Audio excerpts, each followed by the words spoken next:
Hello students, my self Ashok Kumar और ये video class 12 के लिए है, मैथ सब्जेक्ट के लिए। ठीक है, ये मैथ्स के लिए मेरा फर्स्ट वीडियो है और जो अपन चैप्टर ले रहे हैं वो ले रहे हैं इनवर्स ट्रिग्नोमेट्रिक फंक्शन। ठीक है, इनवर्स ट्रिग्नोमेट्रिक फंक्शन ये आपकी बुक का सेकंड चैप्टर है। ठीक है, ये इंपॉर्टेंट चैप्टर है और ये फॉर्मूला बेस्ड है। यहाँ से जो क्वेश्चन आता है डायरेक्टली फॉर्मूला बेस्ड आता है। तो सबसे इजी चैप्टर को जो फॉर्मूला बेस्ड है मैंने सबसे पहले लिया है ताकि आपको चीजें थोड़ा सा इजी गोइंग में समझ में आने लग जाए। ठीक है, चैप्टर का नाम है इनवर्स ट्रिग्नोमेट्रिक फंक्शन।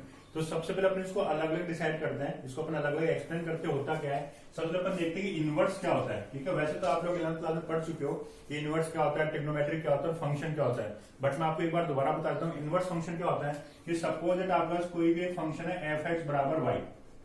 ठीक है, कोई भी एक फंक्शन क्या है एफ एक्स बराबर वाई है और एक दूसरा फंक्शन आपके पास में जी वाई बराबर एक्स। ठीक है, एक फंक्शन है एफ एक्स बराबर वाई और दूसरा है जी एक्स बराबर जी वाई बराबर एक्स। ठीक है, अगर ये दोनों फंक्शन क्या है, ये फंक्शन आपका 1 1 एंड ऑन टू है और ये वाला फंक्शन भी आपका क्या है 1 1 एंड ऑन टू है। ध्यान देना students, if there is a function f(x) is equals to y and which is 1 1 and onto function and another function is gy is equals to x, that is also 1 1 and onto function like that या such that जो इसकी domain है, ठीक है, f(x) की जो domain है वो अगर gy की क्या है रेंज है और जो f(x) की रेंज है वो अगर gy की डोमेन है तो क्या जाएगा बेटा आपके पास में f is equal to g inverse. ये अपने पास हो सकता है। इट मीन जो जी वाई फंक्शन ये क्या है, फंक्शन एफ एक्स का क्या है, इनवर्स फंक्शन है। ठीक है, तो ये अपने को क्या ध्यान देना है कि अगर एक फंक्शन कोई भी 1 1 ऑन टू है और दूसरा फंक्शन कोई दूसरा 1 1 एंड ऑन टू है, इस तरीके से है कि पहले की डोमेन दूसरे की रेंज है और दूसरे की रेंज पहले की डोमेन हो गई और जो पहले की रेंज थी दूसरे की डोमेन हो गई। इट मीन डोमेन और रेंज आपस में अगर इंटर कन्वर्ट हो जाती है तो पहला फंक्शन दूसरे फंक्शन क्या हो जाएगा, इनवर्स फंक्शन हो जाएगा।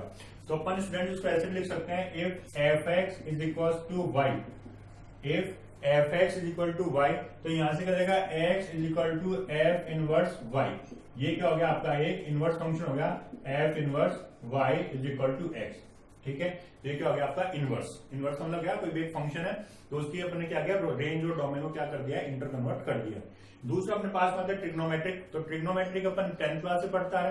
तो ट्रिग्नोमेट्रिक फंक्शन 6 होते हैं, पता होगा आप लोगों को। सबसे पहला फंक्शन होता है आपका sign, cos, tan, cot, sec और कॉसेक। ठीक है, अभी अगर अपन इनको इनवर्स ट्रिग्नोमेट्रिक बोलना चाहें तो साइन का क्या हो जाएगा, साइन इनवर्स हो जाएगा, कॉस का हो जाएगा कॉस इनवर्स, टेन का हो जाएगा टेन इनवर्स, कॉट का हो जाएगा कॉट इनवर्स, सेक का हो जाएगा सेक इनवर्स और कॉसेक का हो जाएगा कॉसेक इनवर्स। ठीक है, तो यहाँ से इनवर्स ट्रिग्नोमेट्रिक फंक्शन अपने पास में आगे मेनली 6 फंक्शन आ चुके हैं। पहला हो गया आपका साइन इनवर्स, दूसरा हो गया कॉस इनवर्स, तीसरा हो गया आपका टेन इनवर्स, चौथा हो गया कॉट इनवर्स, पांचवा हो गया सेक इनवर्स और छठवा हो गया कॉसेक इनवर्स। इसमें से अपन क्या बोल सकते हैं कि सपोज दैट आपको गिवन है cosec theta is equal to 1/2। क्या गिवन है, cosec theta is equal to 1/2। तो अपन यहां से क्या बोल सकते हैं, थीटा इज इक्वल टू हो जाएगा कॉस इनवर्स 1/2। ठीक है, तो थीटा की वैल्यू कब आएगी, जब अपने क्या किया, कॉस को इनवर्स ट्रिग्नोमेट्रिक फंक्शन में अपने क्या किया, डिनोट किया, तो क्या हो जाएगा आपका थीटा की वैल्यू आ जाएगी। और अपने को पता है कॉस इनवर्स 1/2 किसकी वैल्यू होती है, उसको अपन देख सकते हैं। कॉस 60 की वैल्यू क्या होती है, ये यहां से अपने पास क्या जाएगा, theta is equal to 60 degree. ठीक है, 60 को अपन लिख सकते हैं π/3। ठीक है, तो ये मेनली आपका हल्का सा एक इंट्रोडक्शन था इनवर्स ट्रिग्नोमेट्रिक फंक्शन का कि इनवर्स ट्रिग्नोमेट्रिक फंक्शन होते क्या है। डेफिनेशन कहीं पूछने में नहीं आती है। ठीक है, तो आपको डेफिनेशन वगैरह समझने को ज्यादा दिक्कत है नहीं।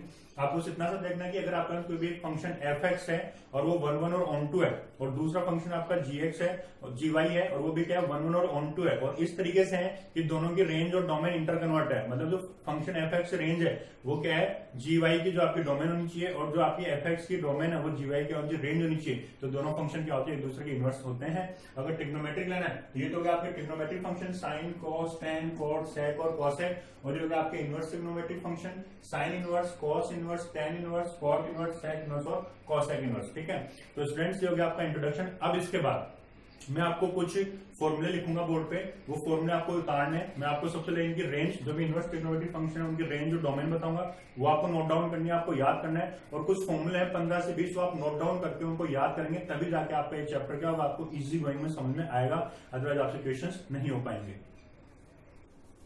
तो सबसे पहला जो मैंने चार्ट बनाया है वो आपका डोमेन और प्रिंसिपल वैल्यूज का है। जो आपके इनवर्स ट्रिग्नोमेट्रिक फंक्शंस हैं, sine inverse, cos inverse, tan inverse, cot inverse, sec inverse और कॉसेक इनवर्स, इनकी डोमेन क्या क्या होती है, इनकी प्रिंसिपल वैल्यू क्या क्या होती है, ये मैंने आपको चार्ट के रूप में बोर्ड पे लिखा हुआ, अपने को इसको उतारना है। और ये बोर्ड में 1 नंबर का क्वेश्चन कई बार प्रिंसिपल वैल्यू का आता है, तो ये जो चार्ट है वो थोड़ा सा इंपॉर्टेंट है, अपन देखते हैं इसको।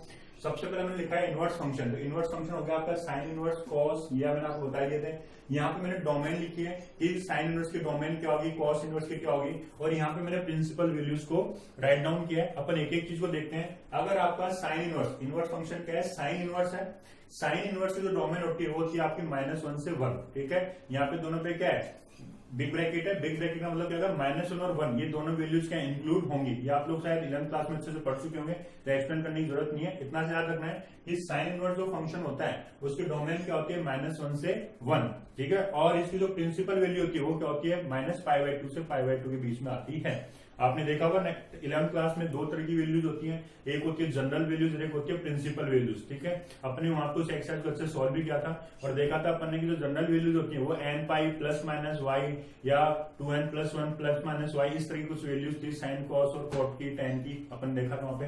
तो अपने यहाँ पे इतना सा याद रखना है कि साइन इनवर्स की जो डोमेन होती है वो -1 से 1 के बीच में होती है और प्रिंसिपल वैल्यू होती है -π/2 से π/2 के बीच में। ये वैल्यू कहां काम में आएगी वो मैं आपको क्वेश्चन कराऊंगा, ठीक है, वहां पे आपको अच्छे समझ में आएगी। सेकंड, अगर आपका फंक्शन कॉस इनवर्स है, अगर फंक्शन आपका क्या कॉस इनवर्स है, तो उसकी जो डोमेन होती है वो होती है -1 से 1 के बीच में। डोमेन क्या होगी इसकी, -1 से 1 के बीच में, बट इसकी जो प्रिंसिपल वैल्यू होगी वो क्या होगी, 0 से π। कहां से कहां, 0 से π, ये चीज आपको याद रखनी है। अगर आपका फंक्शन कॉसेक इनवर्स है, फंक्शन अगर आपका कॉसेक इनवर्स है, तो जो उसकी डोमेन है वो रियल नंबर्स होंगी, केवल 1 और -1 को छोड़ के, ठीक है। तो कॉसेक इनवर्स की डोमेन क्या होगी, all the real numbers rather than -1 and 1। -1 और 1 कभी भी इसके डोमेन में नहीं आएंगे। और जो इसकी प्रिंसिपल वैल्यू की वो होगी -π/2 से π/2, बट 0 में नहीं आएगा, ठीक है। तो प्रिंसिपल वैल्यू में आपको क्या करना है, 0 को इंक्लूड नहीं करना है। इसकी प्रिंसिपल वैल्यू क्या होगी, -π/2 से π/2। नेक्स्ट अपने पास में आता है सेक इनवर्स। तो सेक इनवर्स अगर है तो उसकी डोमेन वही होगी, all the real numbers rather than -1 and 1। और जो इसके आपके पास में क्या आएगी, प्रिंसिपल वैल्यू आएगी 0 से π। कहां से आएगी, 0 से π, बट π/2 इसमें इंक्लूड नहीं होगा, मतलब π/2 पे इसकी कोई प्रिंसिपल वैल्यू नहीं होती है। नेक्स्ट अपने पास में आता है अगर आपका फंक्शन tan इनवर्स है, तो tan इनवर्स में जो आपकी डोमेन होगी वो रियल नंबर होगी। क्या होगी, रियल नंबर में ऑल द नंबर्स, वो tan इनवर्स में आपके डोमेन के रूप में आ सकते हैं, बट इसकी जो प्रिंसिपल वैल्यू होगी वो होगी -π/2 से π/2 के बीच में, ठीक है। इसकी वैल्यू क्या होगी, प्रिंसिपल वैल्यू -π/2 से π/2 के बीच में। नेक्स्ट अपने पास में अगर आपका फंक्शन कॉट इनवर्स है, फंक्शन क्या है, कॉट इनवर्स, तो उसकी जो आपके पास में डोमेन है वो भी रियल नंबर होगी और जो प्रिंसिपल वैल्यू होगी वो क्या होगी, 0 से π। तो एक छोटा सा चार्ट है, मैं थोड़ा साइड में जाता हूँ, आप इस चार्ट को प्लीज उतार देना, इसको पॉज करके वीडियो को आप ये चार्ट उतार देना, और ये प्रिंसिपल वैल्यू डोमेन आपको याद होनी चाहिए। अब नेक्स्ट में आपको कुछ फॉर्मूले हैं, 15 to 20 फॉर्मूले हैं, वो मैं बोर्ड पे लिख रहा हूँ, वो भी आपको उतारने हैं और याद करना है। उसी के बेसिस पे आपका ये जो एक्सरसाइज है वो कंप्लीट हो जाएगी। तो स्टूडेंट्स, कुछ फॉर्मूले मैंने बोर्ड पे लिखे हैं, ये फॉर्मूले आपको याद करने हैं, मैंने पहले से लिख रखे हैं ताकि अपने वीडियो में टाइम कंज्यूम ज्यादा नहीं हो। वो आप लोग नोट डाउन कर लीजिए, पहले मैं आपको एक्सप्लेन कर देता हूँ, फिर आप इस वीडियो को पॉज करके लिख लेना। सबसे पहला फॉर्मूला अपने पास में आता है sine inverse 1/x। Sine inverse 1/x बराबर होता है कॉसेक इनवर्स x, ठीक है। अगर साइन में इनवर्स फंक्शन है और 1/x उसमें वैल्यू है तो आपके पास क्या जाएगा, कॉसेक में कन्वर्ट हो जाएगा। तो साइन इनवर्स 1/x क्या जाएगा, कॉसेक इनवर्स x, और यहां से कॉसेक इनवर्स 1/x क्या जाएगा, साइन इनवर्स x, ठीक है। तो जैसे अपने रियल ट्रिग्नोमेट्रिक फंक्शन में क्या देखा था, साइन एक्स बराबर 1/cosec x देखा था, ठीक है। तो इसमें भी क्या होगा, 1/x आ रहा, तो साइन इनवर्स cosec में कन्वर्ट हो जाएगा।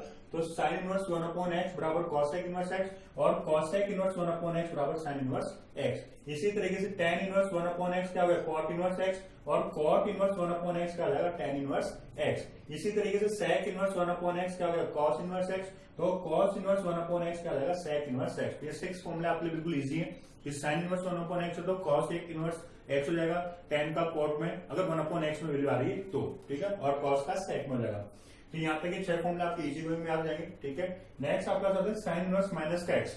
अगर साइन इनवर्स माइनस का x है तो उसकी वैल्यू आएगी माइनस का साइन इनवर्स x, आपने 11 पे देखा होगा साइन माइनस एक्स क्या होता है, माइनस का साइन एक्स, केवल कॉस और सेक को छोड़ के, कॉस और सेक को छोड़ के अगर वैल्यू माइनस में होती है तो बाहर माइनस आता था, बट कॉस माइनस एक्स का होता था कॉस एक्स और सेक माइनस एक्स का होता था सेक एक्स, ठीक है, वहां से दोनों से माइनस गायब हो जाता था। यहाँ पे अपने क्या करना है, साइन इनवर्स माइनस एक्स है तो माइनस का साइन इनवर्स एक्स, और टेन इनवर्स माइनस एक्स है तो माइनस का tan inverse x, cosec inverse minus का एक्स है तो माइनस का कॉसेक इनवर्स एक्स होता है।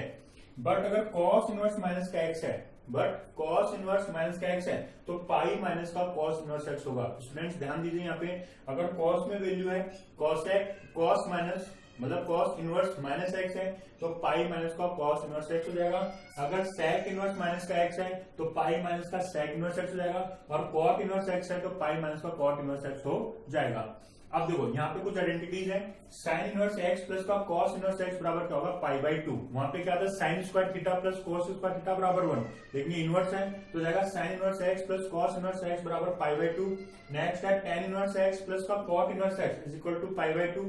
नेक्स्ट है cosec inverse x plus sec inverse x again pi by 2, और टेन इनवर्स एक्स प्लस का tan inverse y. Important formula है, एक बार क्वेश्चन आ जाता है इसका बोर्ड में, एक क्वेश्चन कई बार आ जाता है, टेन इनवर्स एक्स प्लस का tan inverse y, tan inverse x plus का tan inverse y is equal to tan inverse, फिर ब्रैकेट में x plus y upon 1 minus का एक्स वाई। अगर यहाँ पे प्लस है तो जाएगा फॉर्मूला ये, अगर यहाँ पे माइनस है तो साइन चेंज हो जाएंगे, तो जाएगा टेन इनवर्स एक्स माइनस का tan inverse y is equal to tan inverse x minus y upon 1 plus x y. यहाँ पे प्लस था तो माइनस हो गया, माइनस था तो प्लस हो गया। 2 साइन इनवर्स एक्स का फॉर्मूला होता है साइन इनवर्स रूट और मल्टीप्लाई में मतलब ब्रैकेट में 2x रूट में 1 माइनस एक्स स्क्वायर। ऐसे 2 कॉस इनवर्स एक्स का फॉर्मूला होता है cos inverse 2x square minus का 1। ऐसे 2 टेन इनवर्स एक्स का फॉर्मूला होता है tan inverse 2x upon 1 minus x square. तो अगर टेन को टेन में कन्वर्ट करना है तो ये फॉर्मूला, अगर टेन को साइन में करना है तो sine inverse 2x upon 1 plus x square किसके बराबर, 2 टेन इनवर्स एक्स के। अगर आप उसको कॉस में कन्वर्ट करना है तो equal to cos inverse 1 minus x square upon 1 plus x square. तो ये आपके पास में कुछ 20 फॉर्मूले मैंने लिखे हैं, इसके बेसिस पे आपकी एक्सरसाइज पूरी रहेगी। अब मैं आपको सिर्फ 2 क्वेश्चन कराऊंगा, फर्स्ट क्वेश्चन का एक पार्ट में आपको कराता हूं और जो आपके आगे प्रूफ के क्वेश्चन है उसका फर्स्ट क्वेश्चन मैं आपको करा देता हूं, ठीक है। तो अब इसके आगे अपन देखते हैं कुछ क्वेश्चन, केवल 2 क्वेश्चन अपन देखेंगे, उसके बाद आपको एक्सरसाइज स्टार्ट करनी है। तो अब अपन जो अपने प्रिंसिपल वैल्यूज की टेबल थी और जो फॉर्मूले जो थे उसके बाद अपन एक्सरसाइज स्टार्ट करते हैं, ठीक है। आपकी एक्सरसाइज का जो फर्स्ट क्वेश्चन है वो आपका find the principal values of, और उसमें आपको 6-7 पार्ट दे रखे हैं, मैं आपको 2 पार्ट कराऊंगा, बाकी के पार्ट आपको खुद को सॉल्व करने हैं, और नहीं है तो आप वो क्वेश्चन नंबर आप मुझे कमेंट बॉक्स में क्वेरी के रूप में पूछ लेना, ठीक है। तो पहला क्वेश्चन आपका है find the principal value of, ठीक है, और आपको दे रखा है साइन इनवर्स 1 और सेक इनवर्स माइनस का रूट 2। अब प्रिंसिपल वैल्यू पूछे तो आपको टेबल याद होनी चाहिए कि प्रिंसिपल वैल्यू कहां से कहां एग्जिस्ट करती है, उसकी डोमेन कहां से कहां होती है, ठीक है। तो देखो डोमेन में आपके पास आया था साइन में -1 से 1 के बीच में, तो यहाँ पे 1 आ रहा है, इट मींस क्या डोमेन इसकी सही है, अपने उसकी प्रिंसिपल वैल्यू निकालनी है। तो अपने क्या करना है, let sine inverse 1 is equal to y, ठीक है। इस इनवर्स फंक्शन को किसी भी एक वेरिएबल के इक्वल अपन इसको मान लेते हैं, तो sine inverse 1 is equal to y, तो यहां से क्या जाएगा sine y is equal to 1, ये साइन इधर ला गया तो इनवर्स क्या हो गया, ट्रिग्नोमेट्री में कन्वर्ट हो गया, तो sine y is equal to 1। तो यहां से क्या जाएगा आपके पास में sine y is equal to sine 1 कब होता है, पाई बाई 2 पे, तो y कितना हो गया आपका पाई बाई 2, y क्या हो गया आपका पाई बाई 2, और ये पाई बाई 2 क्या इसकी प्रिंसिपल वैल्यू में एग्जिस्ट कर रही है, यस, क्यों, बिकॉज y बिलोंग्स टू क्या था, माइनस का pi by 2 to pi by 2, ये इसकी क्या थी प्रिंसिपल वैल्यू थी। तो अपने उसको कन्वर्ट नहीं करना है क्योंकि ये क्या है आपके जो प्रिंसिपल वैल्यूज है उसमें एग्जिस्ट कर रहा है। तो ये बिल्कुल सिंपल सा क्वेश्चन था जहां से आपको क्या करना था, इसकी प्रिंसिपल वैल्यू निकालनी थी। अब नेक्स्ट हम थोड़ा सा टिपिकल देखते हैं कि इसमें अगर अंदर माइनस हो तो क्या होगा। तो यहाँ से आपके पास आ रहा है सेक इनवर्स माइनस का रूट 2, तो यहाँ से अपन क्या यूज करेंगे, लेट सेक इनवर्स माइनस का root 2 is equal to y। तो क्या हो जाएगा ये sec y is equal to root 2 minus का सेक इनवर्स माइनस का root 2 equal to y assume कर लिया, ये सेक इनवर्स इधर जाएगा तो sec y is equal to minus का रूट 2। तो अपन यहां से क्या बोल सकते हैं, ये जो सेक y है ये जाएगा माइनस का सेक रूट 2 कितने पे होता है 45 पे, क्यों, क्योंकि cos 45 कितना होता है 1 upon root 2, cos 45 1 upon root 2, तो cos का रेसिप्रोकल क्या होता है सेक, तो सेक 45 कितना होगा रूट 2, तो जाएगा आपका 45 का मतलब है पाई बाई 4, ठीक है। तो यहाँ से y की वैल्यू कितनी आ गई, माइनस का पाई बाई 4 आ चुकी है, ठीक है। y इक्वल टू क्या होगा माइनस का पाई बाई 4, लेकिन जो इसकी प्रिंसिपल वैल्यू होती है वो इसकी प्रिंसिपल वैल्यू क्या होती है, y should be belongs to 0 to pi minus का पाई बाई 2, ये वैल्यू होती है चीज की। ये माइनस में आ रहा है, इतना अपने इसको कन्वर्ट करना पड़ेगा। ध्यान से सुनिए स्टूडेंट्स, यहाँ से अपने y की वैल्यू माइनस का पाई बाई 4 निकाल लिए, बट अपने को प्रिंसिपल वैल्यू चाहिए। और प्रिंसिपल वैल्यू की टेबल में आप देखना कि जो सेक की प्रिंसिपल वैल्यू होती है वो होती है y belongs to 0 to pi minus pi by 2, मतलब पाई बाई 2 नहीं आना चाहिए, 0 से पाई के बीच में आना चाहिए। जब ये यहाँ पे नेगेटिव आ रहा है तो अपने इसको क्या करेंगे, इसको पाई में से माइनस कर देंगे। क्यों, क्योंकि सेक है तो अगर पाई में से माइनस करेंगे तो वैल्यू काइंसिडेंट होगी इसकी सेकंड क्वाड्रेंट में, और सेकंड क्वाड्रेंट में सेक क्या होता है, नेगेटिव होता है। तो यहाँ से अपने इस y की वैल्यू क्या निकालनी है, y is equal to pi minus का पाई बाई 4, एलसीएम क्या गया 4 पाई माइनस का पाई दैट इज 3 पाई बाई 4। तो इसकी प्रिंसिपल वैल्यू कितनी आ गई, 3 पाई बाई 4। तो 3 पाई बाई 4 देखो 0 से पाई में क्या होगा, बिलोंग करेगा। तो यहाँ से आपको इसको इस तरह से चेंज करना होता है। अगर आपकी वैल्यू एग्जिस्ट नहीं करती है तो यहाँ पे एग्जिस्ट करी तो अपने डायरेक्टली इसको शो कर दिया, यहाँ पे नहीं करी तो अपने इसको माइनस करना है। इट मीन्स आपको प्रिंसिपल वैल्यू की टेबल याद करना बहुत जरूरी है, उसके बेसिस पे आपको पता पड़ेगा कि इसको अपने को माइनस करना है नहीं करना है।